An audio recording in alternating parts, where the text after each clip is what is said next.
victory over Florida Atlantic in the 2025 Shula Bowl. We're joined here by head coach Willie Simmons.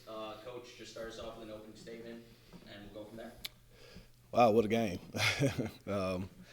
This amazing job by our guys. So proud of them and how they fought. Adversity continues to hit this team. Second weather delay in 3 weeks, and actually I think last week too, so we may be 3 for 3. But just the way those guys locked in and came out and played a tough opponent. Whenever you play a rivalry game, the emotions are high.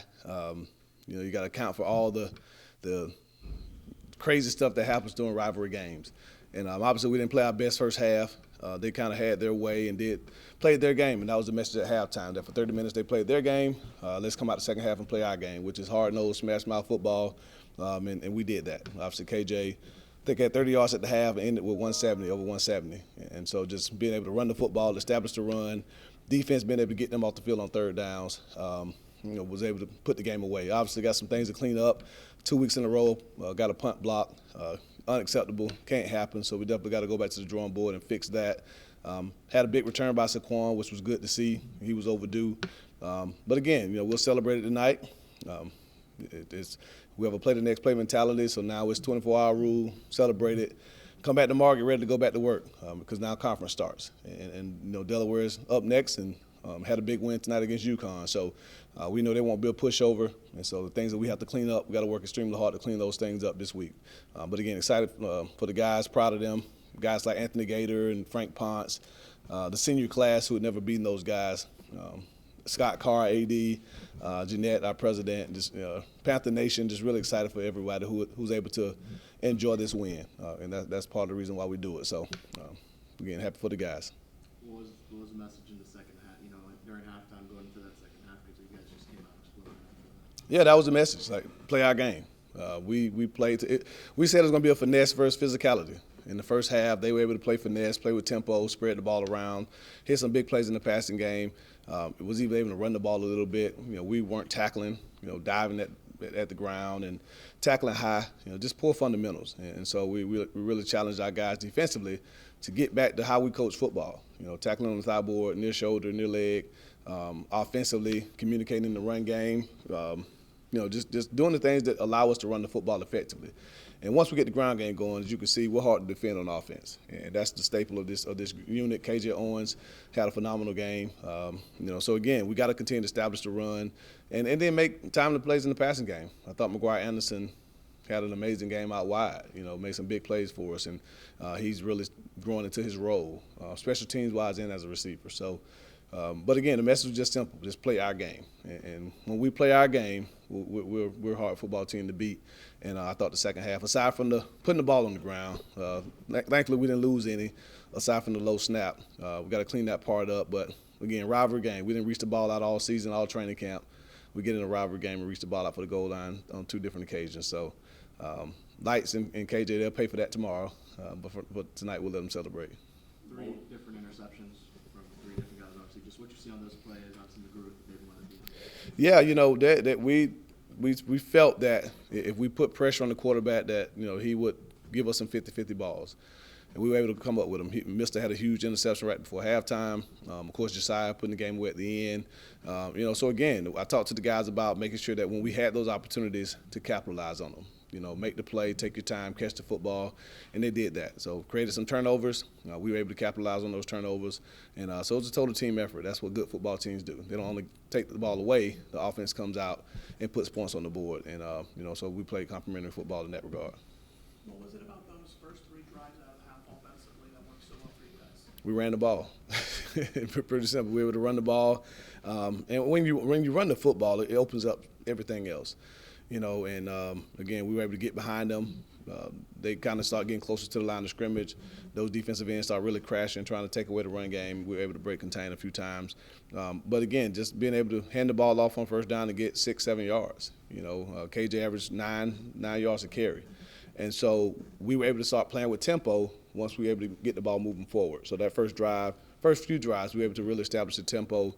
Didn't think they adjusted well to it. And we were able to hit some big plays. And big touchdown catch there by Alex Perry, down on the first touchdown coming out of halftime, and they were able to punch it in from the ground the last 2 times. So, again, happy for those guys able to come out of halftime, Middle eight, we talk about that all the time. Last four of the first half, first four of the second half, and we ran away with that pretty well. So when we talk to this offense, it feels like you guys kind of, in a sense, do a little bit of backwards thing where it's like the foundation's run game, and then you use the pass game also to open up said run game.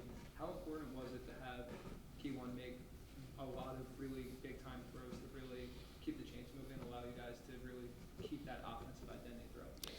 Yeah, we just tell Lights to drive the car, and for him, he doesn't have to be doing anything outside of his ability. He was able to extend plays tonight, which is something that he's more than capable of doing. He's shown that throughout his career, and that's what he has to be able to do. Keep plays alive, throw the ball on time, get it out to our playmakers out wide, and he was able to do that. So he made good decisions with the ball, didn't turn it over. The one low snap, obviously, but if we can protect the football and run the football, especially when you go against a team that wants to snap the ball a bunch, they're a prolific offense, and you don't want to give them extra opportunities. So if we can possess the ball, it gives us a greater chance to win. And second half, we were able to possess the ball and keep that high-powered offense off the field. Talk about keeping the team's emotions in check, especially making sure the team doesn't retaliate to what FIU did, and just capitalizing on those unsportsmanlike penalties that Eddie House going to just talk about keeping the Panthers in check emotionally, even during a rivalry game like this. Yeah, of course, fundamentals is our second F, and that fundamentals, that word talks about discipline, and just being able to do the little things right. It's an emotional game, and we talked to them in pregame about controlled aggression. And we want to be physical, we want to be aggressive, but we want to do it within the rules of the game, so don't do anything after the whistle. They're going to try to bait you into a fight. We got to be smart in that regard, and I thought the guys did a great job with that. I don't recall us getting any personal fouls or unsportsmanlikes. And in rivalry games, you typically see that, So proud of the guys for how they responded, because we're going to need that moving forward. Right now, 2-1, we're not sneaking up on anybody. Everybody is going to give us their best shot. So we have to be mentally and physically prepared to come out every week and play our best game. Kejon finally gets his first passing touchdown. Just talk about how excited you are to see him get that monkey off his back and how the offense can evolve. Yeah, definitely glad to see him get that. AP as well. I told the guys, challenged the guys in pregame that the receivers were overdue. We've been running the ball extremely well the first 2 weeks. It was about time for us to break out in the passing game, and was glad to see Kejon, find AP on that, hit McGuire on the big post ball there in the second half, and made some big time throws down the field. So, he can throw the football. We're talented out wide. We just had to work really hard this week to get in sync, and I thought those guys did that. So protection was great, and when he can sit in there and feel comfortable, he's shown over the last 3 years that he can deliver the football. You kind of alluded to it. Just what did you see with the block punt there? Just miscommunication. We got to clean that up. Again, that's the second week in a row that's been. It's not schematic. It's communication. But teams now see blood in the water, and they're going to come after it. And so we definitely got to make sure that we fix that. Coach Gilstrap, our special teams coordinator, he's done this before, and I think this is the first time he's gotten punts blocked. So we'll get back to the drawing board tomorrow and figure out what the issues are, and get them fixed. But that's what good coaches do. They fix the problems. It's much easier to fix them after a win, and the guys take pride in that. Trey's one of the best punters in America. We got to protect him, and again, getting 2 punts blocked in 2 weeks is unacceptable. That's not our standard, and we'll definitely make sure we get that fixed. When it comes to secondary, kind of just talk about how you felt they did against, all the motions, all the different things that FA was trying to hold or throw against them, and then kind of how they battled and overcame the adversity that they were faced with early on. Yeah, whenever you play a team of that nature, they're going to challenge you. They're going to challenge you in the passing game, and I thought our defensive backs did a great job of accepting the challenge. Statistically, he threw for a lot of yards, but again, keeping those guys out of the end zone was the number one priority. And to be able to get 3 interceptions off of him, to keep him off of his rhythm, completion percentage wasn't very high, and so that's what you want to see. He threw the ball 50 times and only completed 33 of them. So again, for us, that's efficient football, and again, whenever you can take the ball away, that's a plus as well. So we kept them flustered. Our front four did a really good job of making them move off his spot. And again, when we had a chance to make plays, our defensive backs did. So happy for those guys because they are a strength of this football team. 2-0 at Pitbull Stadium to start the season. Just talk about how important it is to defend this stadium this early on in the season, especially with what's coming. And how badly would you guys like to play in a game that isn't delayed by lightning for over an hour and a half and play in decent conditions. You probably have to play it at 10 a.m. for that to be the case, because I think it rains every afternoon in Miami. But, again, like I said, our goals to start the season are all still intact.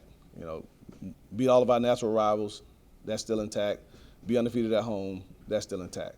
So again, we can continue to chase those lofty goals that we set out for ourselves, and that's something that this football team takes pride in. We're building a foundation here, and it takes those small wins, those small victories. And so again, we're going to celebrate this victory. We're going to celebrate it with Panther Nation, and we're coming right back next week. To try to continue to accomplish those goals and playing at home again and playing in conference. So again, we got to be ready, because we got a tough Delaware team that's coming in full of momentum, and we got to be ready for a dogfight.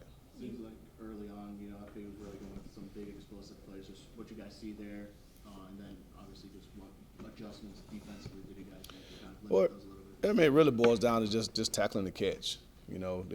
They don't throw the ball deep down the field a lot. They throw the ball on the perimeter, and if you miss a tackle, it's an explosive. So for us, it was just about settling down and playing with fundamentals. Again, tackling high, diving at the ground, just things that we hadn't done the first 2 weeks. And so you chalk it up as rival game and uncharacteristic stuff. Halftime, the message wasn't really for the team. For the coaching staff, I was like, look, just go settle them down. Like, we didn't talk about adjustments. We didn't go settle the boys down. And I sat in the locker room by myself and made whatever adjustments I thought I needed to make. And but again, it's just about getting them to play within themselves. And I think when you play in these type of games, that's always the challenge. You talk about it all week. You showing videos. Every speech is about playing within your emotions. And game starts and everything goes haywire. But it's an emotional game, and that typically happens. So glad they were able to settle down. And once we did second half, we played really good football. 2 more questions for Coach. You touched on it before, but KJ having a tremendous second half really opened up the run game there. How was he able to accomplish that? What was the difference between the first and second half? Yeah, it takes all 11 in the run game. So, it starts with great communication up front. They were jumping in and out of 3 down and 4 down front, so communicating our IDs, our double teams. We're trying to get 2 bodies on the defender as much as we can. And if we can do that, KJ's shown that he's got great vision, great balance, great acceleration through the hole, and he can rip off those long runs. And so second half, we settled down.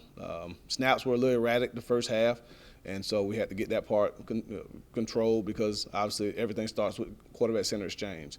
And so once we communicated, once we got on those double teams and gave KJ some room, he showed the big playability that he has, And so again, he's our staple. We're gonna ride him until his wheels fall off, and those other 2 guys are more than capable of toting the mail as well. So, but that's the identity that we're creating, that we can run the football, that we're a physical football team, which is kind of atypical, for a South Florida football team. But that's going to be who we are. We're going to be a physical, hard-nosed football team that can run the football and keep our defense off the field. Because when they're fresh, they can play with anybody. What's your message to Panther Nation?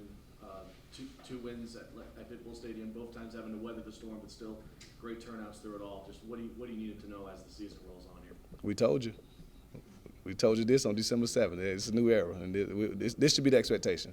Is that this football team is gonna play electric. It's gonna be exciting, and you don't want to miss out on this. You want to get behind these guys, and undefeated at home. I want to make Pitbull Stadium one of the toughest places in Conference USA to play, and obviously that means we need great turnout. And I give the fans credit. 2 weeks in a row, inclement weather, they showed up again, and they got behind this football team. So spread the word. Some good things going on down here in the 305, and next Saturday we need to see a packed stadium as we begin conference play. Appreciate it, Coach. Thank you. Thank you. Just the general, but it's Kejon Owens, redshirt senior running back. KJ, just talk about your success out there a little bit in an opening statement, and then they'll fire some questions at you. Just really blessed, thankful. Coach feeding to me. I'm proud that they're able to trust me and my ability. I'm just happy, man. It's been a long time coming. Finally got the win after 7 years or 7 times, and just blessed, man. I'm just thankful. You've been around for a while now. You've seen this rivalry for a bit. Just how good did this one feel, knowing that you're the one running to the trophy, not walking away from it? It's amazing. It's surreal, man. I just don't even know what to say. I'm lost for words right now. We just worked hard. We know that we had to make this win a win, and we just had to get this win, man. It's been a long time coming, countless days. Just tired. It was tired of seeing those guys slumping on our helmet for years and years. It was a time for a change, man. It was about time for a change. FIU takes the lead late in the first half, and you guys come out and score in the first 3 drives. What was halftime like? What were you guys trying to do to begin that second half? We just know we just had to be who we were. We just had to play Panther football, and we just had to lock in. We knew we were the better team, more physical, more faster. We just had to lock into our keys and just calm down, let everybody relax, and just go back to the basics. That's all we got to do. What was working for you in that second half? Just like I said before, as Coach kept feeding me, and I just get more in tune of the game and get into the rhythm of the game. I just get a feel for it. Just let my God-given ability take over. Three straight weeks of really good performances. 3 straight weeks of you basically being the centerpiece and the engine of this offense. How does it feel to be relied upon by this team, and how does it feel that FIU relying upon you is resulting in success for this team? It feels very good, man. We just put the work in, day out. Just keep going and coming in and just not having that mindset of being lax and being complacent. Just keep pushing each other in that running back room. Just thankful for Coach Hippolyte for just keep pushing me and keep letting me know that I'm a dog and I'm a monster. And that just showed just tonight. You get to kind of stretch out for that second touchdown. Just talk about that. I think Willie mentioned that hadn't happened throughout camp at all, and all of a sudden you want both have to do it tonight. Yeah, Coach was getting on me about that. Sometimes just be too intriguing to the game sometimes and trying to go out there and make a play, and it just happened. Wasn't something that was just intentional, but it was just my inner me just took over. So it just sometimes get to you. Obviously, you have to play to the end, but was there a point in the third and fourth quarter when you realized that FIU's got this and that they're not giving up that lead? I knew we had it from the first snap. We just had to put everything together. But as we came into that third and fourth, we had to just build that momentum, never give up, and just keep playing Panther football as we know that we can do. So we just keep fighting. Coach stayed on us. We know we do our fourth quarter drill every day in practice, and we just been here. We just been here before. So we practice like we've been here before. So it just came out in the game. So. What did you really notice from FAU's defense as the game went on, and what you took advantage of the most? As we kept punching and kept fighting and kept running on them, just tired them down, wore them down a little bit. Just found some creases in their defense and just took advantage of it. How much credit do you give your O-line these last 3 weeks? I love my O-line, man. They work hard. They work day in, day out. Before and after practice, those guys do extra. They come and they do their little indoors after practice, and it's just proud to see. I know that all the hard work is going to pay off. Those guys, I give most of my credit to those guys. I told them after every drive, we're always in it. It start with you guys up front, and the rest is history, man. One more question for KJ. Through 3 weeks, how do you feel that this offense has progressed? From week 1 to week 2, and then week 2 to week 3, and now heading into conference play. How do you feel that you guys as an overall unit are looking? We're still putting things together. We still got some things to work on, but we know that we're a very talented group. So, once we put those things together and just come and make it full circle, I really don't see too much people stopping us. Thanks, KJ. Appreciate it. Yes, sir. What was working for you tonight, and then we'll ask you some questions. All right, ready. We won. Just so thankful. The sacrifice that we put in through every single practice, through the all season, and it just showed today. And in our grit and our toughness, at times they feel like they had a momentum, but we shut every single momentum when the fourth down stops, with interceptions. We just always was gonna keep fighting. And the biggest thing I learned today was just sacrificing. So you see me flying around all that, but really that's just because I want to do that for my teammates. I'm still mad at myself because I missed 4 tackles today. I kept count. Those 4 tackles couldn't have been game touchdown-saving tackles, which I take full accountability when I watch film, get better at that. But we won, and that's all that matters. And now we're going on to the next opponent, and we're going to keep going. Shamir, just how good does this one feel specifically, knowing what happened last year in Boca? Now you're here, and you guys have the trophy now. I mean, this feels amazing. Last year, I didn't get the opportunity. Last year, I had a hamstring injury, so it held me out for the FIU game. But now it's actually to be able to be in the game and actually have an impact, which is amazing. I love it. I love it.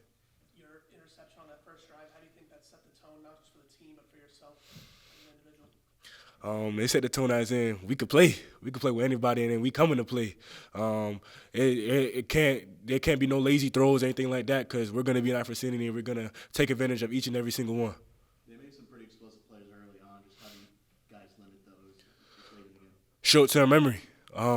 Them plays happened. We made adjustments, and then we just executed at full throttle. Explosive plays is going to happen. That's all part of the game of football, but it's all about short-term memory and playing the next down. Willie was kind of like mentioning just how you guys kind of needed to settle down a little bit. Do you guys feel like that was the case at the half? Like, let's settle down and let's just play our game? Yeah, as soon as we got DeWitt, got all the coaches together at halftime, was able to talk about everything and then just made adjustments, and then everything was and then Coach Gator, he made a statement. He was like, no more touchdowns. After this, no more. And so we just came out there and we just played for Gator. We played for all coaches.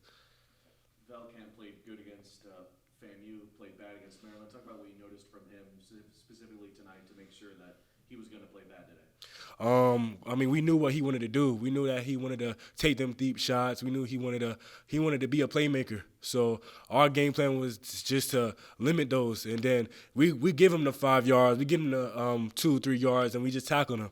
And that's it. That's how we really just limit him. No deep balls, and they had to beat us with other people, and we also eliminated 8. They had to beat us with other wide receivers and other players.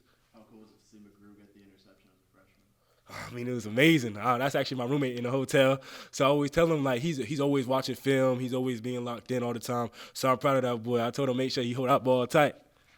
When it comes to this overall group, and your guys' mentality, how did that help you guys, through the early parts of the games, and as FAU was continuously trying to test you guys deep down the field, and you guys started to pick up and have more and more success over the game? Smash mouth football. So we just made sure that every single time we're going to be the more physical team, we're going to be the smarter team, and we're going to make adjustments to anything they throw at us. And then at the end of the day, if something bad's happened, like I said, short-term memory, and that's just what we predicate our defense on. Our defense called Drench Gang, and we make sure every single play we get out there and we play for each other, and that's really just all about the love, sacrificing for one another. How much credit do you give the defensive line for putting the pressure? Man, I love my D-line. I tell them boys every day I love them. I tell actually the whole team I love them because it can't be one person. That interception predicated to D-line. They got a quarterback out of the pocket. They made him do a bad throw, and I just executed and made a play. So I love my D-line. Second game now at Pitt Stadium where you have to sit around during a rain delay. Just talk about how you and the coaching staff keep the guys motivated, especially like I mentioned earlier. With Cookman, you already had to deal with this. We built for rain delays.